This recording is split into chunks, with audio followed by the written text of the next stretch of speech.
നമസ്കാരം. മറ്റൊരു വീഡിയോയിലേക്ക് എല്ലാവർക്കും സ്വാഗതം.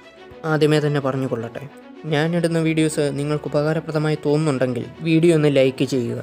നിങ്ങളുടെ ഒരു ലൈക്ക് ഈ വീഡിയോ കൂടുതൽ റെക്കമെൻഡേഷൻ പോകാനും അത്യാവശ്യക്കാരിലേക്ക് എത്താനും സഹായിക്കും. വീഡിയോ ആദ്യമായി കാണുന്നവരെങ്കിൽ ചാനൽ ഒന്ന് സബ്സ്ക്രൈബ് ചെയ്ത് ആ ബെൽ ബട്ടൺ കൂടെ എനേബിൾ ചെയ്യുക. വീഡിയോയിലേക്ക് പോകാം. കുട്ടികൾ ഏറ്റവും കൂടുതൽ സമ്മർദ്ദം അനുഭവിക്കുന്ന സമയമാണ് പരീക്ഷാക്കാലം. SSLC +2 പോലെയുള്ള പരീക്ഷകളുടെ സമയത്തായിരിക്കും കൂടുതലും കുട്ടികൾക്ക് ഇങ്ങനൊരു പ്രശ്നമുണ്ടാകാറ്. ജീവിതത്തിൻ്റെ ടേണിംഗ് പോയിന്റുകളായിട്ടുള്ള ഈ പരീക്ഷകൾ തോറ്റുപോവുകയോ മാർക്ക് കുറയുകയോ ചെയ്താൽ അത് ജീവിതത്തെ സാരമായ രീതിയിൽ ബാധിക്കും എന്നുള്ള ചിന്തയാണ് ഇതിന് കാരണം. ഇത്തരത്തിലുള്ള ഒരു സമ്മർദ്ദം അവരുടെ ജീവിതത്തിൽ അവരാദ്യമായിട്ടായിരിക്കും അനുഭവിക്കുന്നത്. അതുകൊണ്ട് തന്നെ ഇതിനെ എങ്ങനെ നേരിടണം എന്നുള്ള ഒരു പരിചയം അവർക്കുണ്ടായിരിക്കുകയില്ല. ഈ പരിചയക്കുറവ് കാരണം പല തെറ്റായ തീരുമാനങ്ങളിലേക്ക് അവർ പോകാൻ കാരണമാകും. മാനസിക പിരിമുറുക്കം കുറയ്ക്കാൻ ലഘുവായ ഒരു എക്സസൈസിനെ പറ്റി ഞാൻ പറഞ്ഞു തരാം. മാനസിക സമ്മർദ്ദം കുറയ്ക്കാൻ ഏറ്റവും ഉപയോഗപ്രദമായ മാർഗ്ഗമാണ് ബ്രീത്തിങ് എക്സസൈസ്. രാവിലെ ഉറക്കമുണരുമ്പോഴോ അല്ലെങ്കിൽ ഉറങ്ങാൻ കിടക്കുന്നതിന് മുമ്പോ ഈ എക്സസൈസ് നിങ്ങൾക്ക് പരിശീലിക്കാം.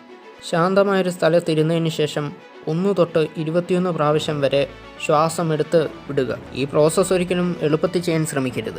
ആദ്യം നിങ്ങൾ ശ്വാസം എടുത്ത ശേഷം അത് 5 സെക്കൻഡ് പിടിച്ചു വെക്കുക. അതിനുശേഷം മാത്രമേ റിലീസ് ചെയ്യാവൂ. ഇതുപോലെ ഏകദേശം 21 പ്രാവശ്യമെങ്കിലും ചെയ്യുക.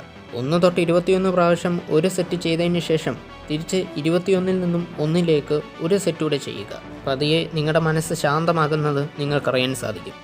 ഇത് എത്രത്തോളം ദിവസം ചെയ്യുന്നു അത്രത്തോളം ഇത് എഫക്റ്റീവായിക്കൊണ്ടിരിക്കും. ഇത് നിങ്ങളുടെ ചിന്തകളെയും മനസ്സിനെയും ബുദ്ധിയെയും പ്യൂരിഫൈ ചെയ്യാൻ സഹായിക്കും. ആ ദിവസം നിങ്ങൾക്കൊരു ഫ്രഷ്നെസ് ഫീൽ ചെയ്യും. പഠിത്തമോ ജോലിയോ അങ്ങനെ എന്ത് ചെയ്യുമ്പോഴും നിങ്ങൾക്കതിലൊരു സമാധാനം കിട്ടും. അതിന് നിങ്ങളെ സഹായിക്കും. ഇത് എൻ്റെ പേഴ്സണൽ എക്സ്പീരിയൻസിൽ നിന്നു കൂടിയാണ് ഞാൻ പറയുന്നത്. അതുപോലെ മാതാപിതാക്കൾ ശ്രദ്ധിക്കേണ്ട ചില കാര്യങ്ങൾ കൂടിയുണ്ട്. പരീക്ഷാ സമയത്ത് ഏതെങ്കിലും തരത്തിലുള്ള മാനസിക സമ്മർദ്ദങ്ങളോ പ്രശ്നങ്ങളോ അവരെ അലട്ടുന്നുണ്ടോ എന്ന് നിങ്ങൾ അന്വേഷിക്കുക. അവരോടൊപ്പം കുറച്ചു നേരം സ്പെൻഡ് ചെയ്യുക. അവരോട് സംസാരിക്കുക. മാതാപിതാക്കളായ നിങ്ങളുടെ അത്രയും ജീവിതാനുഭവങ്ങൾ നിങ്ങളുടെ കുട്ടികൾക്ക് ഉണ്ടാക്കണമെന്നില്ല. അതുകൊണ്ട് ഒരു പ്രശ്നമുണ്ടാകുമ്പോൾ അതിനെ എങ്ങനെ നേരിടണമെന്ന് അവരെ പറഞ്ഞ് മനസ്സിലാക്കുക. അവരെ അതിന് നേരായ രീതിയിൽ തന്നെ ഗൈഡ് ചെയ്യുക. ഇതിലൂടെ അവർക്ക് അവരുടെ പ്രശ്നങ്ങൾ തുറന്നു പറയുവാനും നിങ്ങൾക്കതിന് കൃത്യമായ രീതിയിൽ ഒരു പരിഹാരം പറഞ്ഞു കൊടുക്കുവാനും സാധിക്കും. കുട്ടികൾ മനസ്സിലുള്ള കാര്യങ്ങൾ മാതാപിതാക്കളോട് തുറന്നു പറയുമ്പോൾ അവരുടെ പകുതി മാനസിക സമ്മർദ്ദം അങ്ങനെ കുറയുന്നു. വീഡിയോയെ പറ്റിയുള്ള അഭിപ്രായങ്ങൾ കമൻറ്റ് ബോക്സിൽ അറിയിക്കുക. മറ്റൊരു വീഡിയോയുമായിട്ട് വീണ്ടും വരാം. അതുവരെ ഗുഡ് ബൈ.